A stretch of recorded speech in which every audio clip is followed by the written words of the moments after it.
The Dominion didn't offer a choice, they just dropped her at my feet, like garbage, like she was nothing.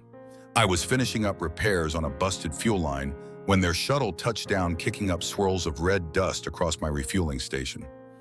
Out here on the Outer Rim, we don't get many visitors, especially not sleek, polished Dominion diplomatic vessels with their pristine white hulls and expressionless pilots. I remember wiping my greasy hands on my coveralls, squinting against the setting sun as 3 officers stepped out. Their uniforms were perfect, not a wrinkle, not a speck of dust, like they existed in a different reality from mine. "Elias Vance," the tallest one asked, consulting his datapad.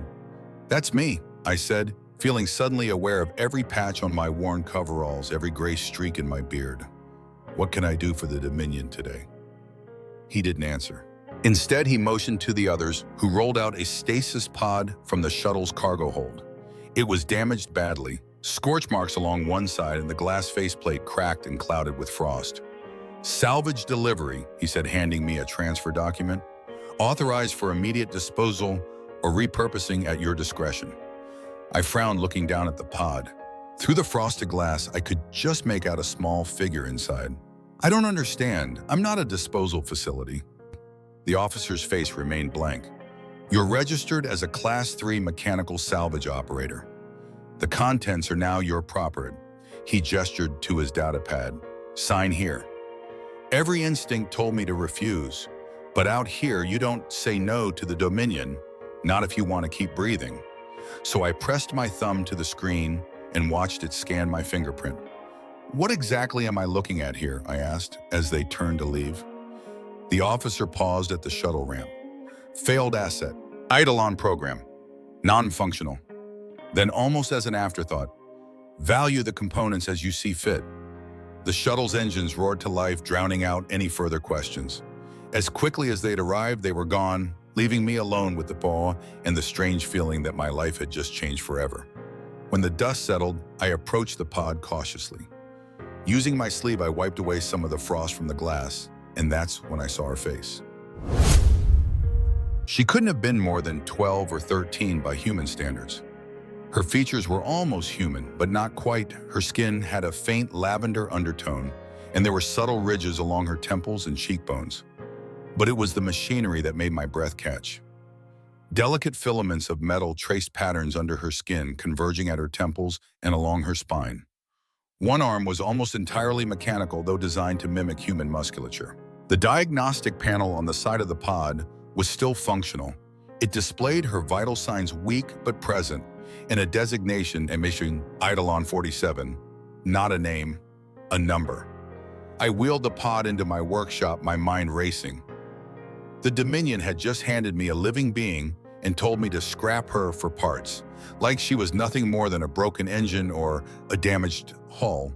As I studied the pod systems, trying to understand what I was dealing with, memories I'd long buried began to surface. My daughter Lily, her laugh, the way she'd sit on my workbench, watching me fix things, asking endless questions. And then the day the Dominion peacekeeping forces had come to our colony world. The day a stray pulse round had torn through our home during what they later called a routine pacification. The day I'd held her as she died. That was 15 years ago. I'd fled to the Outer Rim afterwards, as far from the Dominion as I could get. I'd built this refueling station from scrap and lived a quiet, solitary life. Until now. I ran a full diagnostic on the pod. The girl inside Eidolon 47 was in stasis, but the system was failing. She'd been deliberately damaged, sabotaged, and the pod's power cells were depleting fast.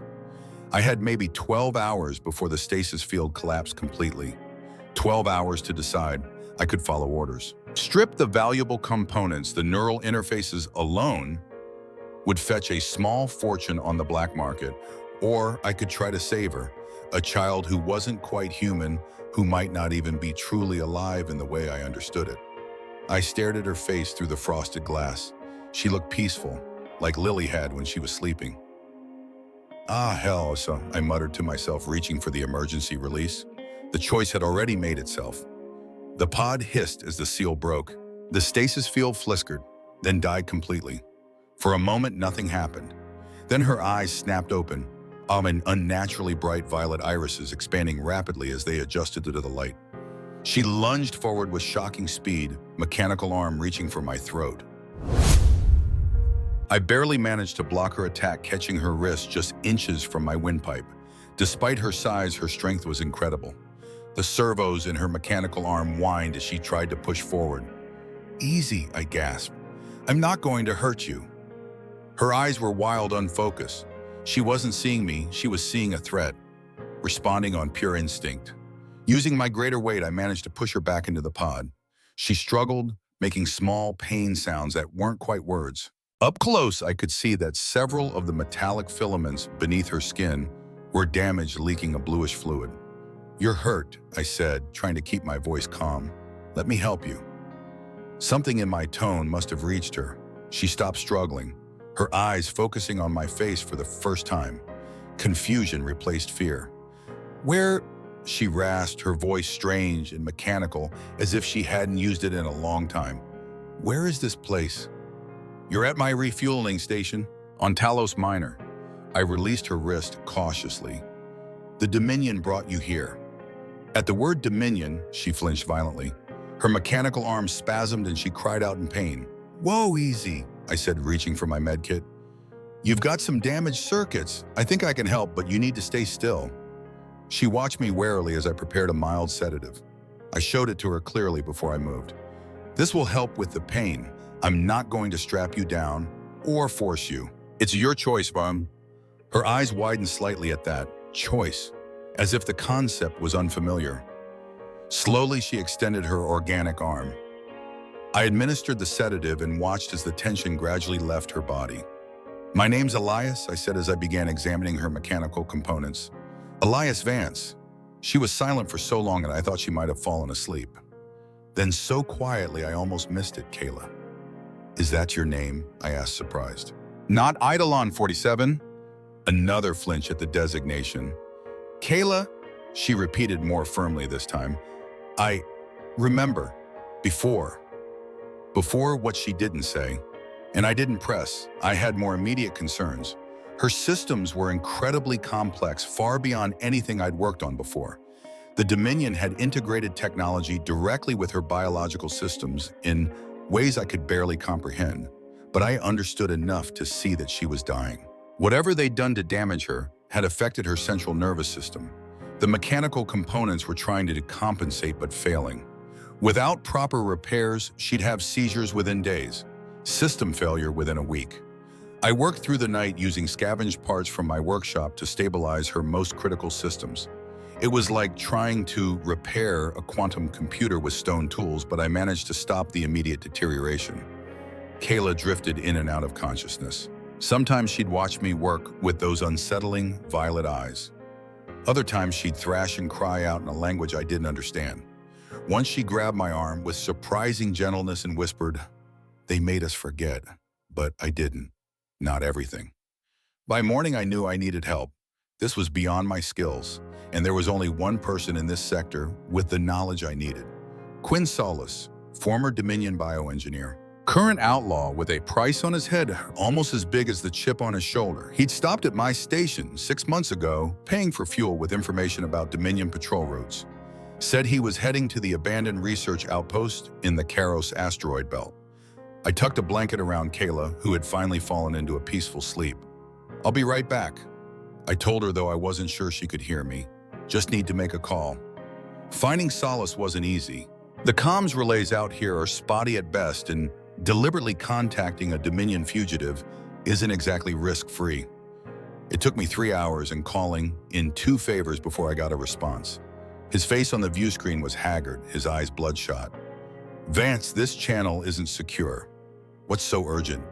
"I need your expertise," I said, keeping my voice low even though Kayla was in the other room. The Dominion dropped something in my lap, something breathing. Solace went very still. "What exactly are we talking about?" "Designation Eidolon 47, I replied. The color drained from his face.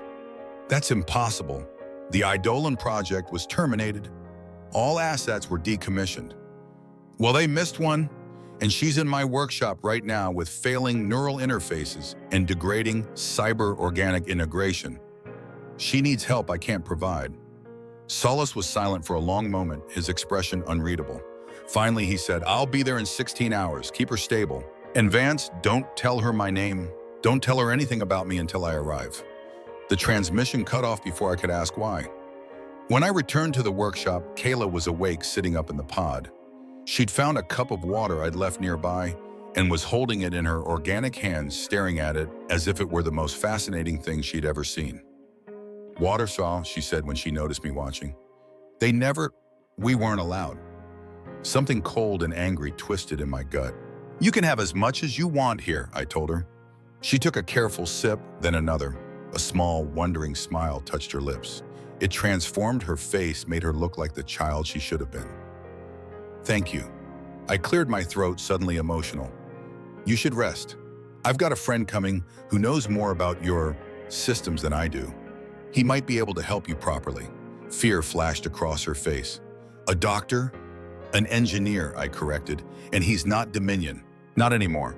She relaxed slightly at that, but her mechanical hand clenched and unclenched rhythmically, a nervous tick or maybe a glitch in the servos. "What will happen to me?" she asked quietly. I didn't have an answer for her, not a good one anyway, so I said the only thing I could. "You're safe here, Kayla. Whatever happens next, it'll be your choice. I promise." She looked at me for a long moment, her alien eyes searching my face for any sign of deception. Then she nodded slightly. "No one has called me that in a very long time." "Called you what?" "Safe," she whispered. I spent the next several hours showing Kayla around the station. Her movements were unsteady, the integration between her organic and mechanical parts clearly compromised. But she was determined, pushing through obvious pain to explore her new surroundings. She was especially fascinated by the viewport in the station's small galley, staring out at the stars with an intensity that was almost painful to witness. "They kept us in rooms without windows," she explained when she caught me watching her. "Said the outside world was a distraction." "They were wrong about a lot of things," I told her. Her only response was a soft hum of agreement. Solace arrived 14 hours later, his small shuttle docking with minimal communication. I'd expected caution from a man on the run, but his paranoia went beyond professional survival. He refused to speak until he'd swept my entire station for surveillance devices. Only when he was satisfied we were truly alone did he approach Kayla, who had retreated to a corner of the workshop, watching him with wary eyes. "Hello, Eidolon 47, he said, his voice carefully neutral. "Kayla," she corrected immediately. "My name is Kayla." Something like surprise flickered across Solace's face. He glanced at me, then back to her. "You remember your name, your real name?" She nodded, though uncertainty clouded her expression. "Sometimes. Some things. It comes and goes." Solace set down his medical case and opened it slowly, making sure she could see every movement. "I'd like to examine you, if that's all right, to understand what's happening with your systems." Kayla looked to me, seeking reassurance. I nodded. "He's here to help." The examination took hours. Solace was thorough, documenting every modification, every integration point between biology and technology. His expertise was obvious. He moved with the confidence of someone intimately familiar with Kayla's design. Too familiar, I realized with growing unease. This wasn't just professional knowledge, this was personal involvement. "You worked on the Eidolon project," I said quietly when Kayla had fallen asleep, exhausted by the examination. Solace didn't look up from his datapad. "Yes." "Did you help create her?" His hand stilled. "I helped design the neural interfaces, the emotion regulation systems, the memory suppression protocols." His voice was flat, clinical. "I was very good at my job. And now," he finally met my eyes, "now I'm trying to undo some of what I've done." I wanted to hate him, wanted to throw him off my station for what he'd been part of. But Kayla needed him, and if redemption was his motivation, well, I understood that better than most. "What did they do to her?" I asked instead. Solace sighed, setting down his datapad. The Eidolon project was meant to create the perfect infiltration units, children with enhanced abilities who could go anywhere, adapt to any situation. Their emotional centers were deliberately stunted to prevent attachment, empathy, fear. Their memories were systematically erased and replaced. "They were weapons," I said flatly. "They were supposed to be." Solace glanced at Kayla's sleeping form. But some of them resisted the conditioning, especially the older subjects, the ones who had real memories to hold on to. Kayla was one of those. So they tried to destroy her. So Solace nodded grimly. The damage to her systems wasn't from battle or accident. It was deliberate sabotage. A kill switch activated remotely. She should be dead. But she's not. No. For the first time, a thin smile crossed Solace's face. And that Vance is where it gets interesting. Someone tampered with her fail-safe protocols, rerouted them. Whoever it was, they wanted her to survive. Kayla's dreams were violent that night. Twice she woke screaming, her mechanical arm lashing out at invisible enemies. The second time she caught me across the chest as I tried to calm her, leaving a bruise that would take weeks to fade. "I'm sorry," she whispered, after horror in her eyes as she looked at the mark she'd left. "I didn't mean to hurt you." "I know," I assured her, keeping my voice steady despite the throbbing pain. "What were you dreaming about?" She shook her head, frustrated. "I can't. It's like trying to hold water. There was music and a man, not Dominion. He was playing something."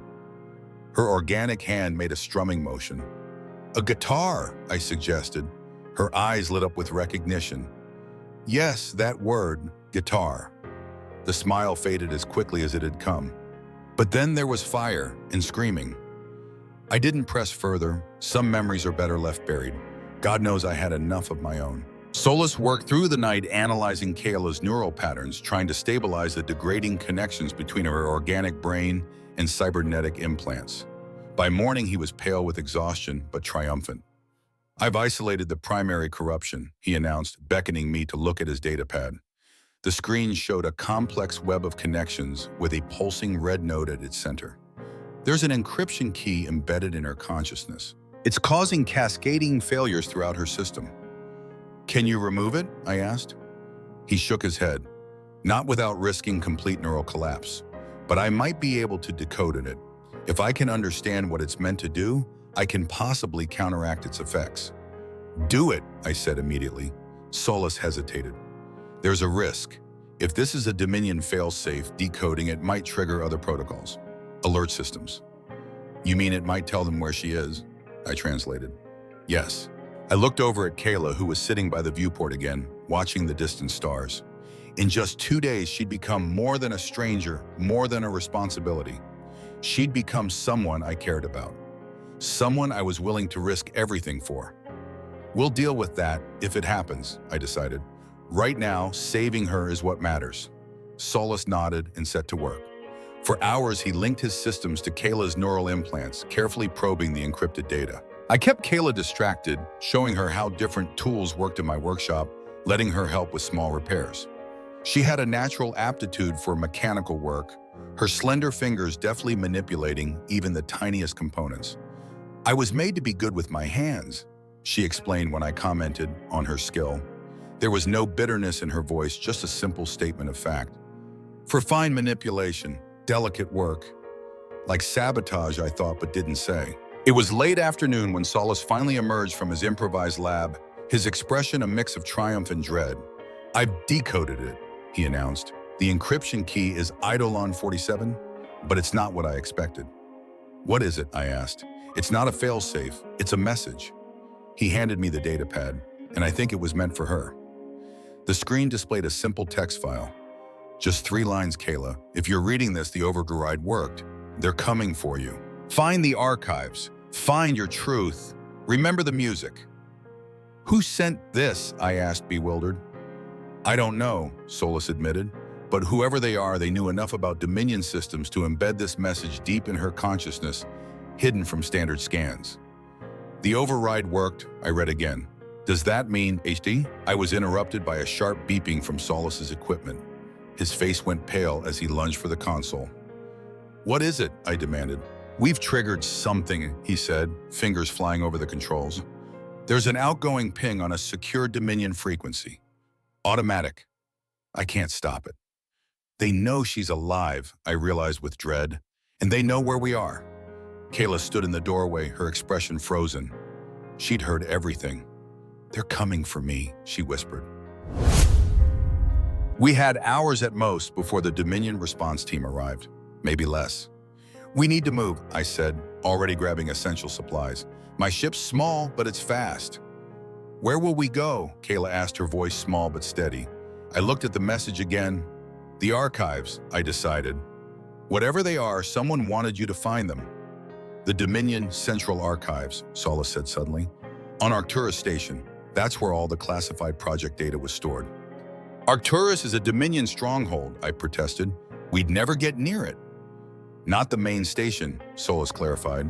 There was a backup facility in the Cygnus sector, abandoned after the border realignment 5 years ago. He looked at Kayla. If there's information about the Eidolon project about you, that's where it would be. It was a long shot, a desperate gamble, but it was the only direction we had. How long to prep your shuttle? I asked Solis. 20 minutes. Make it 10. I'll get Kayla ready.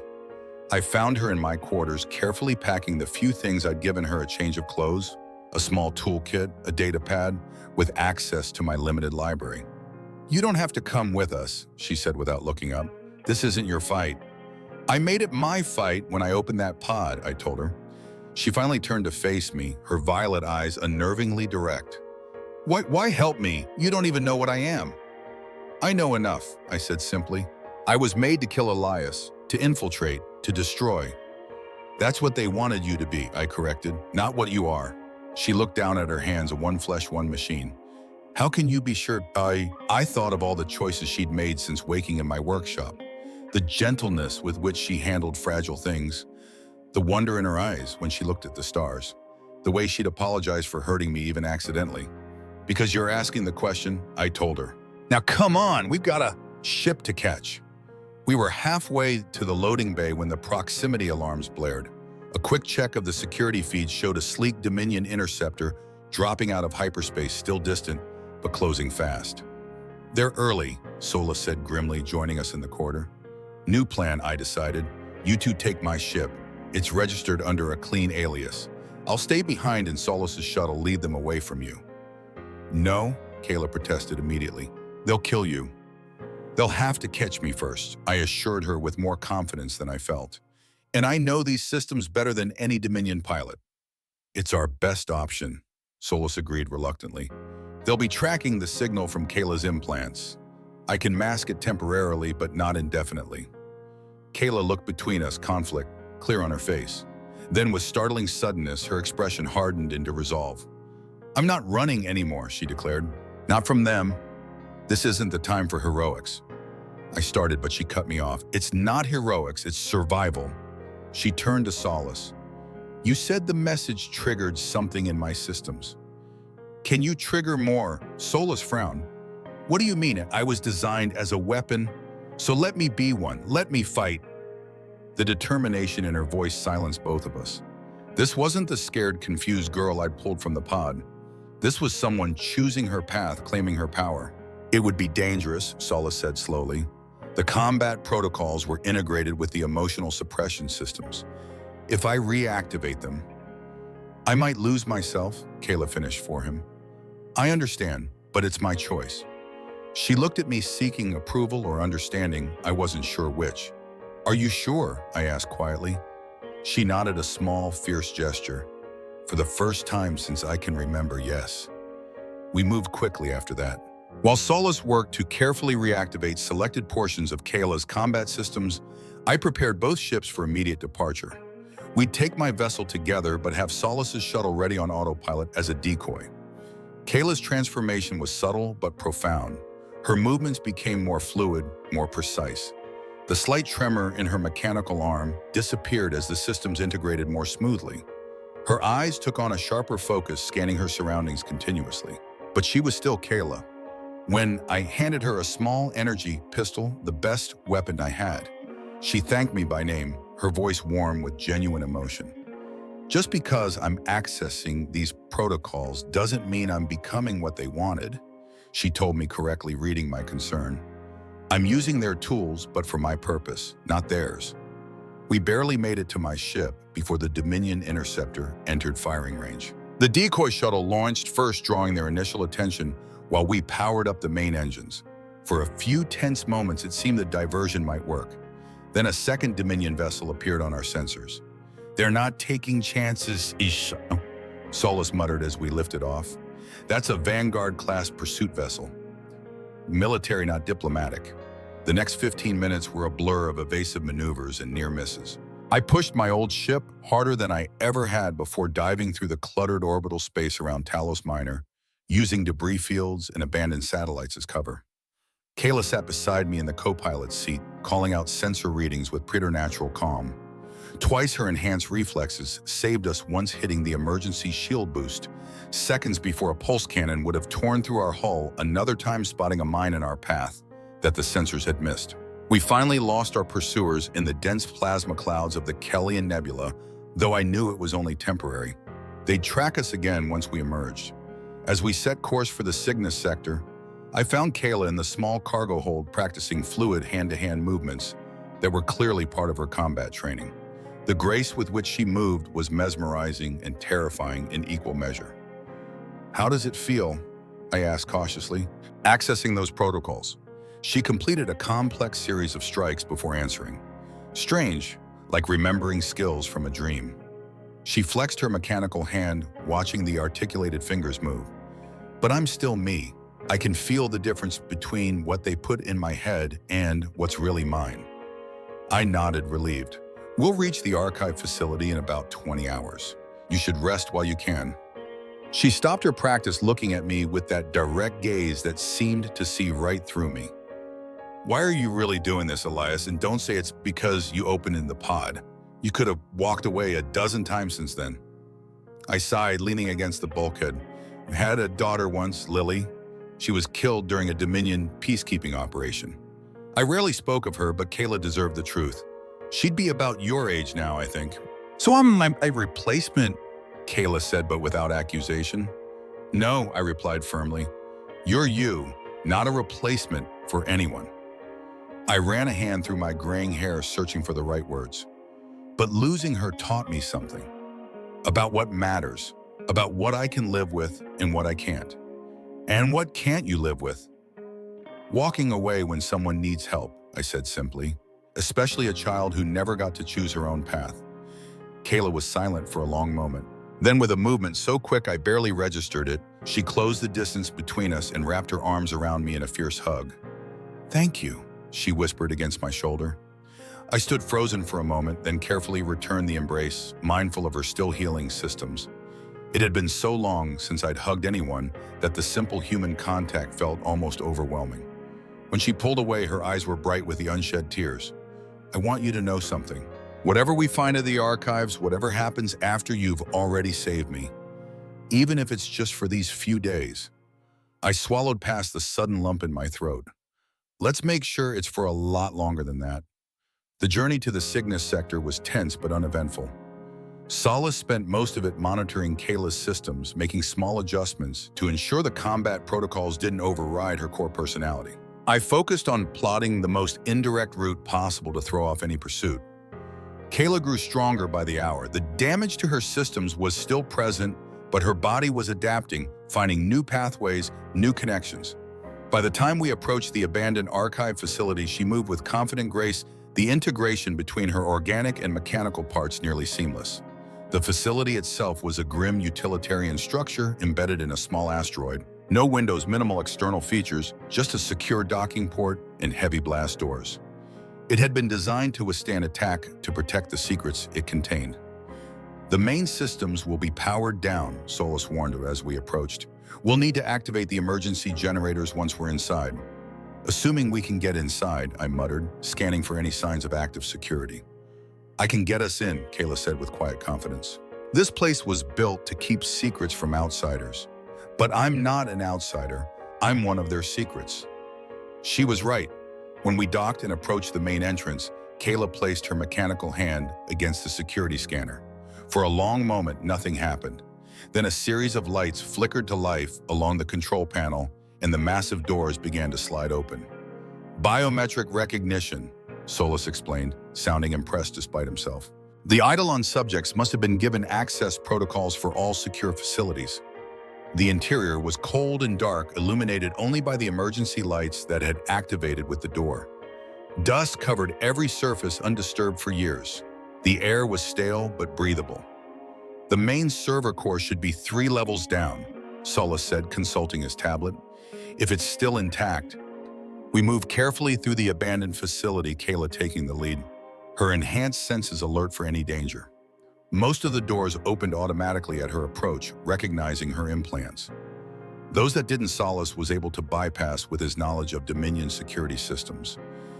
The server core was a massive chamber filled with row upon row of data storage units. Unlike the rest of the facility, this room had a separate power system still functioning at minimal levels. "They wouldn't risk losing the data," Solis explained. "Even in abandonment protocols, preservation of information would be the priority." "Can you find anything about the Eidolon project?" I asked. "About Kayla." Solis nodded, already connecting his tablet to the main console. "It will take time to navigate the security layers, but yes." Kayla stood in the center of the room, turning slowly to take it all in. "My answers are here," she said softly. "Everything I can't remember." "Are you sure you want to know?" I asked gently. "Some things might be better left forgotten." She met my eyes steadily. "I need to know who I am, all of it, even the parts that hurt." While Solis worked, Kayla and I explored the adjacent rooms. One contained rows of empty stasis pods similar to the one she'd been delivered in. Another held medical equipment specialized for cybernetic integration. The third was different, smaller, more like a private office than a laboratory or storage area. Kayla froze in the doorway, her eyes wide. "I know this place," she whispered. The room was Spartan, but had touches of personalization, a faded image of a mountain landscape on one wall, a collection of small stone figurines on the desk, and in the corner, propped against a chair, a battered acoustic guitar. Kayla moved toward it as if in a trance, her organic hand reaching out to touch the strings. A discordant note rang out in the silence. "The music," she murmured. "This is where I heard the music." Before I could respond, Solis's voice came urgently through our comms. "I've found something. You both need to see this." We hurried back to the server core where Solis had projected a series of files onto the main view screen. Personnel records, project reports, video logs. The Eidolon project wasn't just about creating infiltration units, he explained, his voice tight with controlled anger. It was about erasing children and rebuilding them as weapons. The records showed that the Dominion had acquired test subjects from various sources, orphanages, unconquered worlds, refugee camps, even purchases from slave traders in the outer systems. Children selected for their physical capabilities, their adaptability, their psychological profiles. They wanted subjects who could learn quickly, but who had few emotional attachments. Solis continued grimly. The younger ones were easier to mold. The older ones required more extensive conditioning. Kayla finished reading from one of the reports. Her voice was steady, but I could see the tension in her shoulders, the way her mechanical hand clenched and unclenched rhythmically. "Kayla," Solis said, pulling up another file. "I found your records." The screen changed to show a personnel file. A younger Kayla, perhaps 9 or 10 years old, stared back at us. Her eyes were the same striking violet, but there was life in them, a spark that had been dimmed in the person she'd become. Beside the image was a name: Kayla Naren, origin Elysium colony, status acquired during pacification operation. Elysium? It breathed, the memories flooding back. That was the colony that rebelled 7 years ago. The one where the Dominion tested their new weapons. "Not just weapons," Solis said quietly, "test subjects too." There was more medical evaluations noting Kayla's exceptional neuroplasticity and above-average physical resilience. Psychological profiles describing her as some resistant to initial conditioning, but responsive to advanced protocols. Progress reports tracking the gradual replacement of her organic systems with cybernetic enhancements. And then a final report dated just 3 months ago. Subject Eidolon 47 continues to exhibit anomalous emotional responses despite repeated memory suppression. Recommended for immediate decommissioning and component salvage. Kayla read it all without a word, her face a mask of perfect stillness. Only when she reached the end did she speak. "I was defective," she said. There was no emotion in her voice. "No," I said fiercely. "You were too human, too strong. They couldn't break you completely." "Elias is right," Solis added, bringing up another file. Look at this. It was a security log showing a man in a lab coat accessing Kayla's stasis pod in the middle of the night. The timestamp was just 1 day before she'd been delivered to my station. "That's Dr. Adrian Wen," Solis said. He was the chief behavioral specialist for the Eidolon project. And apparently he was also the one who sabotaged your decommissioning protocols and embedded that message in your systems. "Why would he do that?" I asked. Solis pulled up another file, a personal log entry from Dr. Wen himself. "What we're doing is monstrous. These aren't just test subjects, they're children. Real children with memories and souls. I've tried working within the system, tried advocating for more humane approaches. But after today's demonstration, I can't keep lying to myself. They'll never see the Eidolons as anything but weapons. I have to at least try to save one of them. Kayla has always been the strongest, the most resistant to the conditioning. If anyone can break free of what we've done, it's her." Kayla's hand went to her throat where a small pendant hung, one I hadn't noticed before. "He gave me this," she whispered, "the night before I was supposed to be decommissioned. He said it was for luck. I didn't remember until now." The pieces were falling into place. Dr. Wen had sabotaged Kayla's decommissioning, programmed her stasis pod to appear non-functional, and arranged for her to be discarded rather than destroyed. He'd given her a chance at freedom at a cost to himself that I could only imagine. "There's one more thing," Solis said, his voice suddenly urgent. "The system just registered an external access attempt. Someone's trying to get into the facility's security network." I didn't need to ask who. "How long do we have?" "Minutes, maybe less. We need to leave, now." I turned to Kayla, who was still staring at the screen at the face of the man who had saved her life. "Kayla, we have to go." She nodded slowly, then, with sudden decision, downloaded the files to a portable drive. "I need these, all of them." As we hurried back toward our ship, alarms began to blare throughout the facility. The external doors were cycling through emergency lockdown. "They're trying to trap us," Solis said grimly. We reached the main corridor just as the first blast doors began to close. Kayla, moving with the enhanced speed of her combat protocols, were darted ahead to override the security panel. The door froze half-closed. "I can hold it," she called back to us, "but not for long." Solis and I ducked through the opening. 2 more blast doors lay between us and our ship, both already beginning their lockdown sequence. "I can't stop them all," Kayla said, her voice strained as she interfaced with the facility's systems through the security panel. "Not remotely? Then we fight our way through," I decided, drawing my energy pistol.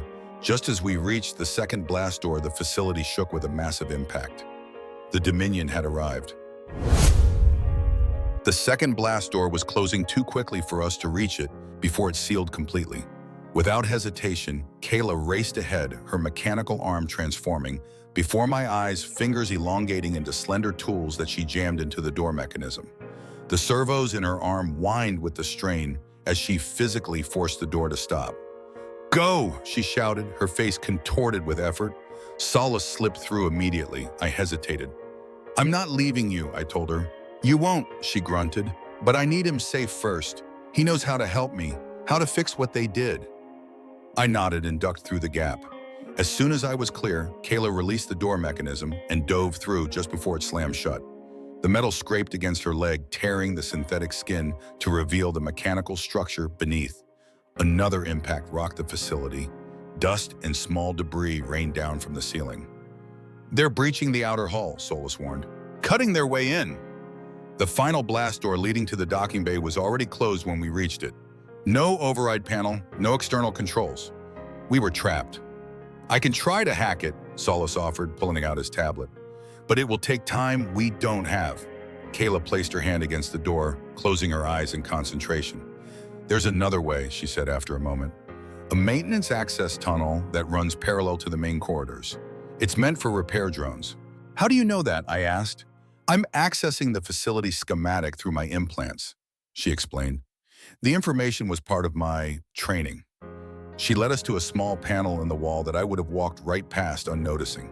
Behind it was a narrow tunnel, barely large enough for a person to crawl through. "It will take us directly to the docking bay," she said, "but it's tight." "You go first," I told her. "Solis, you next. I'll cover our retreat." The sounds of Dominion breaching charges were getting closer. They were inside the facility now, working their way toward the server core. Kayla hesitated.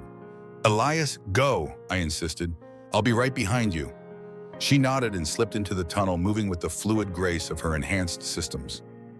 Solace followed less gracefully, but with determined speed. I was about to enter the tunnel myself when I heard them, the heavy synchronized footsteps of a Dominion strike team. 6 soldiers in full combat armor rounded the corner, weapons raised. "Halt!" the leader commanded. "Hands where I can see them." I raised my hands, slowly stepping away from the tunnel entrance to draw their attention from it. My energy pistol was still holstered at my side, but against 6 armored soldiers, it might as well have been a toy. "Just a salvage operator," I said, forcing a nervous smile. "Got lost looking for valuable components." "Identification," the leader demanded, gesturing with his weapon. I reached for my ID chip, moving deliberately. "Look, there's been a misunderstanding." The rest of my sentence was cut off by a blur of motion from above. Kayla dropped from a maintenance hatch in the ceiling, landing behind the strike team. Before they could react, she had disabled 2 of them with precise strikes to vulnerable joints in their armor. The remaining soldiers turned to face the new threat, giving me the opening I needed. I drew my pistol and fired at the closest one, the energy blast catching him in the back of the knee where the armor was thinnest. What followed was chaos. Kayla moved like nothing I'd ever seen, faster than human, her reactions anticipating each attack before it came. Her mechanical arm shifted forms as she fought, adapting to each opponent. But she was still outnumbered and outgunned. A blast caught her in the shoulder, spinning her around. She recovered instantly, but I could see the damaged sparks and blue fluid leaking from the wound. "Kayla," I shouted, trying to reach her through the melee. She looked at me, her eyes meeting mine across the corridor. "Get to the ship," she called back. "I'll hold them off. I'm not leaving you." "You promised me a choice," she said, deflecting a soldier's strike with her mechanical arm. "This is mine." Before I could argue further, more soldiers appeared at the far end of the corridor. We were about to be overwhelmed. Then Solace was there at the tunnel entrance. "This way," he hissed, grabbing my arm. "There's another route. We can circle around and reach her from behind." Reluctantly, I followed him back into the maintenance tunnel. We crawled rapidly through the narrow space, guided by Solace's tablet showing the facility schematic. "How did you get back here so fast?" I asked as we moved. "I didn't make it to the ship," he admitted. "I heard the fighting and came back." He paused, then added quietly, "I've abandoned too many of them already." We emerged from the tunnel into a small control room overlooking the main corridor. Through the observation window, we could see Kayla still fighting, but she was faltering. 3 soldiers lay motionless on the floor, but 4 more had joined the battle. She was bleeding from multiple wounds now, her movements becoming less fluid, more desperate. "We need a distraction," I said, scanning the control panels. Solace was already working his fingers, flying over the controls. "The facility has automated defense systems. Inactive, but the hardware is still in place. If I can reroute power from the emergency systems..." The corridor lights flickered, then went out completely, plunging the battle into darkness. A moment later, the sprinkler system activated, spraying the corridor with fire-suppressant foam. In the confusion, Kayla broke free from the soldiers and raced toward our position. I threw open the control room door, waving her in. "The docking bay," she gasped as I pulled her inside. "We need to reach the ship." "This way," Solace said, pointing to another maintenance hatch. "It leads directly there." We were halfway to the docking bay when the entire facility shuddered violently. Warning lights flashed throughout the corridors. "Structural integrity compromised," an automated voice announced. "Emergency evacuation protocols initiated." "They're trying to destroy the whole archive," Solace realized with horror. "Bury everything rather than risk any more secrets getting out." We increased our pace, ignoring injuries and exhaustion. The docking bay was just ahead, our ship still secure at the airlock. As we crossed the threshold into the bay, a final squad of Dominion soldiers emerged from a side passage, cutting us off from the ship. "Target acquired," their leader announced, training his weapon on Kayla. "Stand down or be terminated." I stepped in front of her, my own weapon raised despite the futility. "You'll have to go through me first." The soldier's helmet tilted slightly. "Acceptable." Solace moved suddenly, pushing past both of us. "Elias," he said quickly, "get her to the ship. I'll handle this." Before I could stop him, he had pulled a small device from his pocket and held it up for the soldiers to see. "Recognize this," he called to them. It's a direct uplink to the facility's remaining power core. One signal from me and this whole place goes up immediately instead of in the controlled demolition you have planned. The soldiers hesitated, weapons still raised but not firing. He's bluffing, the leader decided. Take him down. Not bluffing, Solace replied calmly, pressing a button on the device. The facility's lights surged blindingly bright, then failed completely. Emergency lighting kicked in, bathing everything in an eerie red glow. Power core overload initiated, the automated voice announced. 3 minutes to critical failure. Go, Solace shouted at us. I'll keep them busy. I grabbed Kayla's arm and pulled her toward the ship, even as she resisted. We can't leave him, she protested. He's giving us a chance, I told her grimly. We have to take it. The soldiers were focused on Solace now, trying to disable his device rather than pursue us. It gave us the opening we needed to reach the ship. I practically shoved Kayla through the airlock, following right behind her. My hands shook as I initiated the emergency launch sequence. Through the viewport, I could see Solace backing toward another small shuttle docked across the bay. He was still holding the soldiers at bay with his device. He might make it, I told Kayla as our engines fired up. He's got a backup plan. Whether I believed it or not, I couldn't tell, but I needed to believe it, needed her to believe it. The docking clamps released and our ship pulled away from the disintegrating facility. Through the rear sensors, I could see explosions beginning to ripple through the structure. We were barely clear when the power core went critical. The blast wave caught us, sending our small ship tumbling through space. Alarms blared throughout the cabin as systems overloaded. I fought for control, wrestling with the manual override as the auto-stabilizers failed. Beside me, Kayla was silent, her face a mask of concentration as she worked to reroute power to the essential systems. Gradually, the ship responded, leveling out as we put distance between ourselves and the expanding debris field that had been the archive facility. Any sign of another ship? I asked, scanning the sensor readouts. Anything that could be Solace. Kayla shook her head slowly. Nothing. The blast, it was too close. We sat in silence for a long moment, the reality of what had just happened sinking in. He saved us, Kayla said finally. Why would he do that after everything he did to help create me, to help create all the Eidolons? Maybe for the same reason he defected from the Dominion, I suggested. Because he wanted to make amends. She nodded, looking down at her hands, one flesh, one machine. I understand that feeling. As I set course for the outer systems, putting as much distance as possible between us and any potential Dominion pursuit, I glanced over at Kayla. She was damaged, her mechanical arm functioning at reduced capacity, synthetic skin torn in multiple places, bluish fluid still seeping from the worst wounds. But her eyes were clear and focused, present in a way they hadn't been before. Did you find what you were looking for? I asked quietly. At the archives, she was silent for a long moment, considering. I found who I was, she said finally, and maybe who I could be. It wasn't until several hours later, after I'd done what I could to patch up her wounds, that she brought up the future. What happens now? She asked, sitting in the co-pilot's chair as we navigated through a dense asteroid field. The Dominion won't stop looking for me. No, I agreed, they won't, not easily. I could leave, she offered. Find a remote system. Disappear. You've already risked enough for me. I shook my head. That's not how this works, Kayla. How does it work? I thought about it, about all the choices that had led us here. Opening that pod, helping her heal, following the clues to the archives. Each one a step on a path I hadn't known I was taking. We figure it out together, I told her, one day at a time. 3 months later, we made our home on a small, unnamed planet in the Persephone system, far from Dominion space with no strategic value that would draw attention. A place with green fields and clear skies where the few scattered settlements minded their own business and asked no questions. The small house I'd built stood on a ridge overlooking a winding river, its waters reflecting the strange double moonlight of this world. Nothing fancy, just 4 walls, a roof, and windows big enough to see the stars. Kayla's recovery had been slow but steady. The damage from the battle at the archive facility had been severe, requiring extensive repairs to her mechanical systems.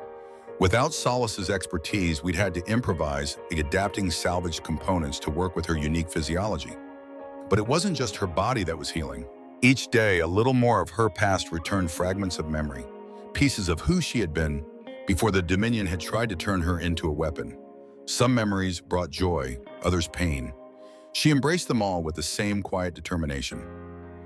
I found her on the porch that evening, sitting cross-legged with my old guitar in her lap. I'd discovered it in a trading post 3 weeks ago and couldn't resist bringing it home. She'd been fascinated by it immediately, her fingers tracing the strings with reverent curiosity. "How's the practice going?" I asked, setting down the crate of supplies I'd brought from the settlement. She looked up with a small smile. Slowly, my organic hand remembers more than my mind does. She demonstrated her fingers forming a simple chord. The sound was tentative, not quite right, but recognizable. "Dr. Wen used to play," she said, strumming gently. "I remember now. He would play in the lab after hours when he thought no one could hear. But I could." I sat down beside her watching as she continued to experiment with the strings. "Music was one of the first things they tried to take from us," she continued. "Said it triggered emotional responses that interfered with conditioning. Sounds like Dr. Wen was fighting back in his own way." She nodded. "I think he was, for all of us." Her mechanical hand, less obviously mechanical, now with the new synthetic skin we'd applied, adjusted the tuning peg. I wish he could have escaped too. We sat in comfortable silence for a while, listening to the distant sounds of the river and Kayla's halting attempts at melody. "I've been thinking," I said eventually. "Dangerous," she teased, a hint of mischief in her violet eyes. I smiled at the joke, another sign of how far she'd come. "There are others like you out there, other Eidolons who might have survived." Her hand stilled on the guitar. "I've thought about that too. The files you saved from the archive facility, they might contain information that could help us find them." "It would be dangerous," she said, though I could hear the consideration in her voice. "The Dominion would be watching for any attempts to access those records." "Dangerous, yes, but you found your way out. Don't they deserve the same chance?" Kayla was quiet for a long moment, looking out over the valley below us. Finally, she set the guitar aside and turned to face me fully. "If we do this," she said carefully, "we'll never be able to stop running." "Not really. The Dominion doesn't forget, and they don't forgive." "I know," I acknowledged, "but some things are worth running for." She studied my face, her expression thoughtful. "Why is this so important to you, Elias?" I thought about my daughter, about how I'd failed to protect her, about how powerless I'd felt watching the Dominion consume world after world, life after life, in their endless pursuit of control. Because for the first time in a long time, I told her, I'm not just surviving, I'm living for something. Kayla reached out, her organic hand covering mine. "We'll need help, resources, a plan." "We'll figure it out," I assured her, one step at a time. She nodded, a decision made. Then with deliberate care, she picked up the guitar again and resumed her practice. I watched as her fingers found a chord, then another. The notes weren't perfect, but they were real, genuine, chosen, not programmed. As the twin moons rose higher in the alien sky, Kayla began to hum softly along with her playing. Not a Dominion battle hymn or a training cadence, but something new. Something of her own creation. I listened, mesmerized by the simple beauty of it. This moment, this choice to create rather than destroy, was the ultimate defiance against everything the Dominion had tried to make her. "You're not a weapon, Kayla," I told her quietly. "You're a miracle." She smiled, her eyes reflecting the starlight above. "No," she corrected gently. "I'm just a person, making my own choices." She struck another chord, more confident this time. "And that's enough." As night fell completely, the stars stretched above us, limitless and bright with possibility. Whatever came next, pursuit, danger, the search for others like Kayla, we would face it together. Not as weapon and handler, not as rescued and rescuer, but as two people who had chosen each other in a universe that had tried to leave them both behind. And for tonight, at least, that was more than enough. Thank you so much for listening to this story. If you enjoyed it, please hit that like button and subscribe to our channel for more sci-fi tales that explore what it means to be human in an increasingly complex universe. Drop a comment below with your thoughts or suggestions for future stories. I read every single one. Until next time, keep looking at the stars and wondering what might be out there waiting to be discovered.